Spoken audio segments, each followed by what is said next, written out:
is, don't worry, buddy. Seriously, though. Hello and welcome, ladies and gentlemen. This is the one, the only, the Azothan. We are back with another episode of Lordaeron the Foremath. Today, guys, we have a game sent in by Basin Jules Potet. Thank you so much. He says, you'll find attached a new game with our crew. Regards. And I'm not going to tell you who his name is in this game until the very end, but we will give him a shout at the end. So, welcome back to Lordaeron the Foremath, a Warcraft 3 custom map that is set in the events just between the Third War and the WoW timelines. In this game, money is earned by controlling control points on these grounds, these tiny little circles that you'll see, which allow you every minute to gain the amount of accumulated income from the totality of your control points. Lumber is harvested normally, and there's a few points that we should just let people know about. I like to go ahead and point these out. There's several gold mines scattered throughout the map that only the dwarves can mine from, and there is in fact one spot on the map where there is infinite lumber, the Eco Dome, run by, for some reason, the Consortium. Again, they don't actually have a bigger presence other than a few creeps on this map, but that's okay. Let's go ahead and check out our players for today's game. Sasori in the red trunks controlling the Highborn, while Anastorian, Sunstrider, and Lord Thamar. Vector Prince in the blue trunks on Evil Team controlling the Lich King. He has control of Anubrak and several other heroes that he can summon. Lord Uther is control of the Burning Legion in the teal trunks on Team Evil, and he will control Mal'Ganis and Tychondrius to start things off in Outland. His job will be assault the Draenei under the control of the Silverhand player. Speaking of, no, we're going to keep working our way up. Lil Jeff in the purple trunks will be controlling the forces of Dalaran. He has Jaina Proudmoore and Antonidas, both strong spellcasters, and of course the race is of course focused on summons, spells, and teleporting around to assist their allies with the occasional strong construct as a tank. But don't rely on that. Calithuania is going to be controlling the dwarves in the yellow trunks. He has not as of yet moved, and that's a little bit concerning because it means he might be AFK. It happens, guys. He has Falstad Wildhammer at Airy Peak and King Magnai Bronzebeard here in Ironforge. Tuli Mary in the orange trunks will be controlling the forces of the Dark Horde. Now, this includes several demons, a lot of corrupted orcs, and of course the proto-drakes that they experiment on in Blackrock Castle. He has Kargath Bladefist in Outland and will be assisting several of his allies in attempting to take out the Draenei and finish that aspect of things. Continuing up, we have Fabulous in the green trunks. He's controlling Terran Gorfine and Grandmaster Vorpal and the Shadow Council overall. Again, starting out in Outland, he will help his allies on the mainland once they finish the Draenei. Tommy 1510 controls the Elves, but Sylvanas Windrunner is the only current hero he has moving around. He has Sylvanas Windrunner as part of the Ranger Corps up in Quel'Thalas, and Halduran Brightwing down at Farstrider Lodge to help assist the dwarves in their attempts to hold off Evil Team. Continuing up, we have W. Benny in the gray trunks controlling the Cult of the Damned. They'll be stationed at the House of Barab here in Scholomance. Again, one of 3 potential spawning points, but it always seems to be Scholomance lately, so that's just how that's going to work out. QWERTY in the light blue trunks controlling Uther the Lightbringer. Isilian, oh my goodness, he's gone for this optional hero very early on, a decent healer / AoE damage dealer later on. Isilian, is the only ranged hero he has right now. His other job will be using Vindicator Marauder and the Draenei forces in Outland to hold off the Legion. His and Gray's jobs are very similar. Distract a large portion of the enemy forces during the beginning of the game while your allies get their chess pieces in order. Alright, in comes Fabulous. He's mind controlling a few units in the back, the Exodari for sure, but I mean this is guaranteed loss of his Demonesses, which are actually just summoned units. You cheeky dickwaffle. Well done. Bringing the summoned units all the way up from Akendun to go ahead and mind control a few units from free. I gotta give him credit for that at least. And holy crap.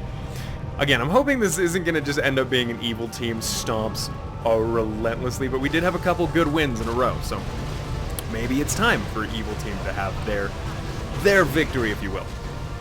But what I was going to say is that the track, we haven't actually finished listing everyone off, have we? We got to Flannery. Flannery is in the dark green trunks. His job is going to be the tank for the Northern Lordaeron forces. He has, that is assisted by the fact that his Lordaeron captains have a unique ability modifier to them that makes them immune to all non-hero ranged damage. So they're pretty awesome for leading assaults. Speaking of tanks for the armies, we have Extras down south. Extras has killed off Necrosh Skullcrusher intentionally because Morgor is the hero that dictates all other optional hero levels. So you want all of the experience to be given to him. At the same time, he's very, very smart and is over here murdering the Dwarven Siege Cannon at Dun Algaz. And yeah, Calithuania. Not gonna be able to save that one, buddy. The cannon is dead as balls. Well done, Brown. You've just removed a massive impediment to a future assault. Speaking of assaults, how are the Draenei doing? Actually, Cordy's doing okay. Cordy's a very well-known good player. I'm sure someone will disagree with me on that. But for the most part, he knows his basics, right? He's got solid basics. He knows his stance. The only problem seems to be the fact that he's getting kind of murdered. QWERTY, now remember, ladies and gentlemen, you do have these mana-charged crystals which allow you to not only summon elementals but also create an invulnerability dome under which your units could fight and attack. He doesn't want them getting close to Maru. There we go. He's backing up a little bit. He managed to get Arcteron out of his base down south in Outland. And doesn't want to spend that much money. QWERTY, 392 gold. Not utilizing it. Nice invulnerability globe from Grandmaster Vorpal using Caraboon. And Maru now getting silenced by Green. Green intelligent enough to get his acolytes up to tier 2, which gives them Mind Rot, shutting down enemies from casting spells. If he can keep this constantly spammed on Maru, there we go. Nope. Vindicator Maraud bails out. All the surviving Draenei will be shuttled out of here and may appear later in the game. Let's go ahead and focus on the next assault. Grey's kind of winning this one, actually, weirdly enough. I have the feeling North Alliance may not be the best. I'm really hoping we see an evil split at some point, but let's ignore that for now and continue on. W. Benny is doing decently, although leaving his Arc Necromancers out there is a terrible decision. Okay, literally throwing away 3 of his elite units out of 4 that he's allowed to have, and a single Flesh Golem getting caught out as well. That's going to be a bit of an issue. I wouldn't be surprised to see him start to recreate those, and let's check on Brown. This is something I never do as Brown, and I probably really should, is you crush that cannon, and then just run up north and start taking all these control points, take Boulder Gore, kill off the free elementals here in the north, and the trolls as well. It's a decent amount of money in your pocket, and I just always get lost not creeping, is my problem. Now we see Calithuania. I'm just going to call him Cal. Cal's up here with his Griffin Riders, and he's murdering as many dragons as he can at Serendane, the World Tree, or one of the World Trees. He'd be better served just moving them down here and killing off these catapults for free. Again, catapults extremely weak to those flying units. Sure, they have piercing damage, but that doesn't matter. When they had magic damage, it was a lot more unfair. I'll say that. Alright, are we gonna see an attempt by the Dragonmaw clan to move up and support the Cult of the Damned? I doubt it, since the Alliance is already winning handily. W. Benny does not appear to have focused... No, he does have tier 2 on his Necromancers. He managed to just barely get Kel'Thuzad out of there, teleporting at the last second with only 74 hit points. He's now in the mountains of Northrend, going to raise Naxxramas, the Dread Citadel. In the meantime, since Outland... Yeah, it's actually fair timing. I was going to say, since the forces of Outland have murdered the Draenei now, they can feel free to go through the Dark Portal. This will require Green, our fabulous player, to use Terran Gorfiend to open it up, but right now he seems a little bit obsessed, staring into this crystal at his own reflection, going, I'm a pretty girl. I'm a pretty girl. No, you're not a pretty girl. You're an undead monstrosity, the first of the Death Knights. Take pride in that, not your looks. Come on, man. Not all about that. Heading back up north. House of Barov is now dead, and I get the feeling we're going to be able to speed this up just a little bit. Yeah, well, I mean, sure, we have a minute where we can look at upgrades, but realistically we can do that in the middle of combat as well. Lejeff seems to have... He's detected a disturbance in the Force. He is heading back to Dalaran for some reason. I can't figure out why. Dragonmaw now controls most of the Arathi Highlands. And Flanacry. Alright, well, this is the right move by the North Alliance. We actually see a decently organized North Alliance heading south in order to try to help their Dwarven allies. They know that there's going to be enemies streaming out of the Dark Portal soon, and they need to be a little bit careful. Losing Anasarian Sunstrider. He's, oh, shit. Oh, please back up, buddy. He just barely manages to not get caught in by his allied forces. Losing him would result in the... the elves turning into the blood elves. Not exactly that good this early on. This fight's going to go to the North Alliance as it is just a single Dragon Maw player trying to fight against them. Nice use of his elites. If you don't know, Dragon Maw enforcers have the ability, it's called like boiling blood or corrupted blood, but if you activate it all at once, they'll heal something like 800 health immediately on the army. If you utilize it one at a time, you can really diminish the damage your army's taking overall. Just boom, a heal there, boom, a little heal there, boom. If you activate them all at once, more often than not, you're going to end up wasting some of your heals. And yes! I want to point out our Dark Green character is amazing right now. Flannery not only summoned some of his units right on the front line with Garithos, not panicking in the back and being stupid, he's going to kill him off, but he also flanked with his Greathawks and tried to target down the catapults. Brown knows that those are his main damage dealers right now and is going to do his best to try to save them. But it's going to be a running retreat, and if Dark Green's smart and just loops straight down south, he can cut them off very quickly. Gray is announcing that the Plague is ready, and the Cult of the Damned can launch it whenever they want. Vector Prince is going to be the deciding factor in this. Still creeping parts of Northrend, he's going to want to gather as much money and upgrades as he can on his units before he drops the Plague. Ideally, you want the Plague to hit just as the forces land at the same time in order to put heavy pressure on Capital City. That's just ideally, though. Do it however you want. Boulder Gore goes down, and it looks like Brown is now on the retreat. Ooh, well done to him, though. Brown has used several of his naval units. He's built several orc transport ships from the shipyard that he has, and he's going to be able to get the hell out of Dodge. I probably would have stupidly tried to run for the bridge and gotten myself killed, but that's why I'm not a good player. I'm a good shoutcaster. Me no lead the orcs. Very bad idea. Here we have the Dark Horde moving up south. They've claimed Kargath. Once that base is taken by the Dark Horde, that will spawn a small base there and allow them further access. Where the hell? Come on, Fabulous. What are you doing, buddy? He's headed down south, wiped out some of the existing Draenei structures, not overly needed, and now Oshigun sits here. He has the money to turn Oshigun into the corrupted Naru Kure, which can teleport around, providing further mana regen for his forces, but is also a lodestone for attack. Help here, AFK allies, says Extras. Yeah, your allies aren't exactly super aggressive, are they? Where's Lord Uther? Our demon player is busy doing nothing. Did he... Okay, he's teleported back into the Twisting Nether, all standing around Papa Archimonde's legs. Like, please, Daddy, please. The dwarves are a bit pissed that they lost their... Oh, shit. The dwarves are a bit pissed that they lost their cannon. So they attempt to go for the Dragon's Breath cannon. Potentially... Actually, not even potentially. Easily the single strongest siege structure in the entire game. And you can see how much damage it's doing on the occasional firing into the Dwarven army. Hopefully the Blood Elves, or the Highborn, are going to get there in time to help. Let's check on QWERTY. Where's he hanging out? All of his forces are hanging out near Tyr's Hand. I think he realizes, probably appropriately, that he's going to be under assault soon. Silverhand Clerics at Master rank 2, meaning that they can cast Heal, Interfire, and Chain Heal. The dwarves assaulting this on their own is a horrible idea. I want to see more Dark Green on the way down. Come on, Flannery. Don't stay up north. I know you're afraid of the Plague, but you address that fear by getting a Scroll of Town Portal, not by staying up north. You have to crush this base. The dwarves are doing a great job right now. Calithuania has the right idea. Put some heavy pressure on this thing. However, the fucking look at the fucking cannon. Alright, King Anasterian... Oh, no, that was actually Lorthamar trying to heal. Alright, they're going to back it up. Hold on. Extras has a ton of peons repairing the Ord Gate as fast as it can be damaged. And pretty soon here we're going to see the flank from... That's right, the Dark Horde is going to attempt to flank with the help of the Shadow Council player. And there's Kur, like I said. Created from the ruins of Oshigun, he has been raised to help the Shadow Council. He has a decent attack. As far as I know, he's got a little bit of an AoE. He can teleport back home and restore a bunch of mana to nearby allies. With Dark Green's retreat and Light Blue's disinterest in attacking Dragon Maw, this is going to result in a zero-sum situation for our North Alliance players, with the Dragon Maw just pushing them back completely. Please get your Greathawks out of it. Look, Flannery's like, well, I sent some Greathawks, so I guess technically... No, bad boy. Very bad boy.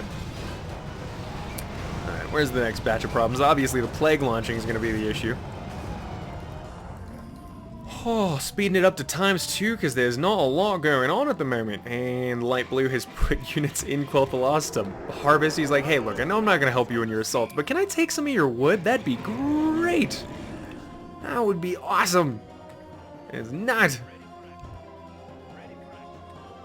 Vector Prince must be pinging the map. And oh, god damn it, Lithuania.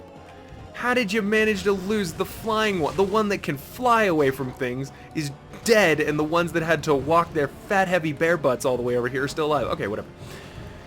In newer news, Tommy is not upgrading his ranged attack damage and really needs to be careful about losing Sylvanas. Should Evil Team kill Sylvanas, we're going to see her join the Undead, and that's not good. Have you killed the cannon, says Lordaeron. Yes, they did! Oh, Brown was so good, he murdered that Dunalgaz cannon like it was nothing, and here comes our Dalaran player, Lijef, teleporting in with the use of his Tearsfall agents. And here comes the problem, folks. Fighting here is a terrible decision. You don't even have any of your defensive structures. Jesus Christ. I just want to point out that from a strategic point of view, god damn it, Alliance. God damn it. Alright, reveals are going down, which is nice. I'm sure that's our Dalaran player, and he's rushing to help, realizing this is not going to go well. I mean, I like that they're all working together, but when if the cannon was here, we'd have such a better situation. This is going to be a close fight, but I'm already going to tell you, Evil's going to win this one. They have more siege units, and they seem to be working together better. Uh-oh, more teleports? From fucking what parts of the Purple Army? Oh my god, Lijef. You are my hero, but please spread out your units before the Evil Team immediately realizes what's going on and starts to drop down siege on that back part of the army. Let's go ahead and slow this down to ×2 speed and see what is going on the front lines. And Evil's on the retreat, but like I said, Teal recognized immediately where those teleports were coming in and starts to do decent splash damage to our purple player. Alright, Evil Team's backing up to get better positioning, maybe even trying to go for the high ground here, fighting here, and letting the Alliance exist on the low ground will give them the advantage. At least when it comes to occasionally missing their attacks. When get base, says Vector. Come on, Vector. What are you up to, buddy? This is a serious situation we got going on here. Alright, and our orange player with a significant number of Fellsworn, and again, there's going to be a lot of summoned units on this army. From green to... Actually, we don't see the Shadow Council player. That's concerning. There he is, teleporting in, using Core. And the mass teleport abilities. Remember, eventually the Death Knights can be upgraded so they can not only drop down summoning prisons, but also teleport around the map. With the addition of this army, and more specifically the counter right here to our Dalaran, Fel Rays are just like Mana Rays. You bring them in and activate them, and they will do damage to all nearby enemy units when they cast spells. That includes things like Frost Arrows, any kind of auto-cast spells, and any kind of direct spells. If you're not careful, fucking activated them a little bit early, but okay, that'll push him back and make him uncomfortable. You can see Dalaran doesn't want to engage too closely. Boom, baby, a sorceress goes down, and the dwarves are trying to control the Well of Health, but unfortunately they're so grouped up that as soon as Evil Team brackets in, there's the siege name. Okay, yep, and you can see literally every single one of Extra's units are starting to hit the backline dwarves there. Let's go ahead and watch the health bars here. Dalaran says, fuck this. Oh no, they're saying screw it, we're going to reinforce this situation. Oh no, god damn it. God damn it, Alliance. I know they're thinking that controlling the Well of Health is the way to go, but they're so bunched up that this huge amount of siege unit damage and just spells, they're gonna get wrecked. Look at them. Look at the health. Alright, let's watch them die, because they don't understand. Aww. Alright, starting to realize this is not working. At least they're smart enough to run when that realization hits. They got the fuck out of Dodge. Dalaran holding the southern flank as best he can, but you can see the Dark Horde characters rushing down south to try to cut off the retreat of their enemies. And dwarves go to Menethil Harbor, Dalaran goes to Dunalgaz Station, and this could be good. Attacking Evil Team from two sides using two fortifications is the way to go. I wish they'd done it in the first place. However, Sylvanas Windrunner is now scared out of her mind and potentially being targeted down aggressively. Look at Morgor running in with some of his elites, but they seem determined to take out these non-revivable heroes. Magni, Bronzebeard, and Sylvanas being the ones. No boats exist here, and I don't think they have shared control with Flannery, so he can't get in the goddamn boats. Light blue, what the... Okay, light blue is confusing me. QWERTY, I get that you want all your heroes super early on, but I don't get why. Uther's 5, Isilian's 4, and Tyrion Fordring is 6. It would have been better to just stay with one hero, racking up experience points, and then get your activatable events to get higher levels on those. King Magnai Bronzebeard is trying to run away, but to my knowledge, he never took... Oh no, Nomergon's there. Wait, where the hell is the Skybreaker then? His literal get-out-of-jail-free card. No! I think we're about to see the death of Magnai Bronzebeard, fellas. Oh, god damn it. Look at this. Falstad's trying to teleport, and I just don't know if it'll be in time. There's got to be somebody here that can sleep him or stun him, but I'm praying for you, dwarf player. Oh, he got fucking netted! Oh! Sorry, I ripped my beanie off and threw it across the room. That hurt. That hurt to watch. And Falstad goes, alright, see you later, Magnai. We tried. Good job by the brown player. Using his spearman to net down that hero and interrupt his spellcasting, and now it's Shadow Council attempting to attack Don Algaz Station, which does not have its defensive tower. What the billabongs, guys. Come on. Alright, I have to pray that Evil Team decides that we can't stay together. We're murdering them far too hard right now. But as of the moment, they are still allied. Jesus, we're going to go to 20 minutes, and then we're going to have to call this one. This is brutal. Menethil Harbor falls to the force of the Velhord. 2 ranged attack damage out of extras. Nothing into his melee, and 2 into his defense. Fair enough. He seems to be really enjoying his Black Drakes as is. Our Teal player, 1 into his range, 2 into his defense. 2 into his melee attack. And we have no idea. Big shout out right now to the Dalaran player. Lee Jeff's doing his best. Cannon towers have fallen. He's throwing every bit of AoE damage he can at this army, but there's nothing. There's nothing he can do. There we go. Jaina activates her invulnerability globe. And the problem is she can still be surrounded. Doesn't mean I can't walk in there, guys. It just means I can't kill you yet. The minute that globe goes down, Jaina Proudmoore is deader than dead. Dwarves are trying to reinforce. Mortar teams are the correct answer to this situation. It's just, maybe it would have been a much better decision. Lee Jeff tries to teleport in again. Not even out. Look at this. He's so brave. He's so dead, but he's so brave. Lee Jeff loses Jaina immediately upon that ending of the spell. Antonidas backs up. He is the unrevivable hero for that army. And they're gone. The dwarves retreated before their allies did. Jesus Christ. Alright, and Vector Prince kept a little bit busy here in Northrend with the construction of Valiant's Keep. I guess it's a nice distraction, but it's not going to last for long. And with that, Don Algaz Station falls. The Alliance is definitely on the back foot right now. They've won 0 battles? 0. Golomance doesn't even count. That's right, I'm saying it doesn't count. Holy crap, and with that, let's go ahead and end part 1. No, fuck it, let's go to part 2. No, fuck it, let's do part 1. Part 1's right here. I'm hoping I can slow it down for more. No, fuck, I don't even know what to do. It's such a short game. It can tell it's going to be about an hour long.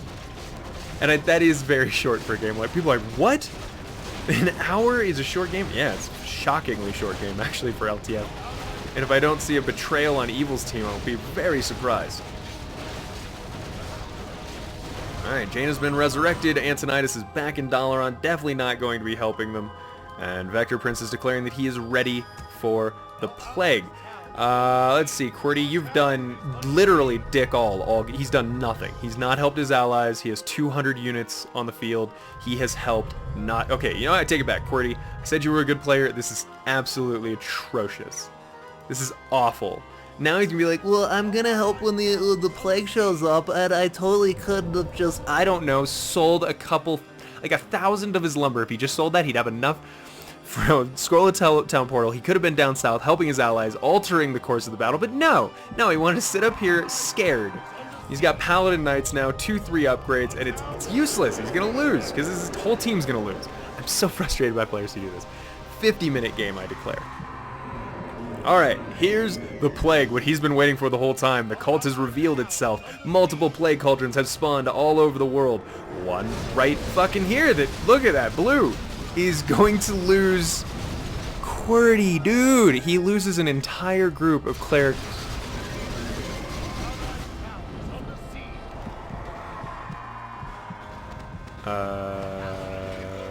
The fuck is going on right now? I do not understand why Vector Prince is upset.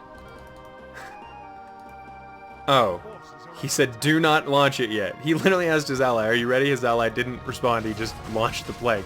Okay. That means Gray's going to have a much harder time here. His allies are joining them, though. And as long as they don't unally from evil, they're in a pretty good spot. First Plague Cauldron goes down. The Alliance is grouping up. We have the Ranger Corps combining with the Argent Crusade. And enough steam tanks to make a difference at Anderhall if they hold the bridge. But I don't think they're going to be fucking holding the bridge.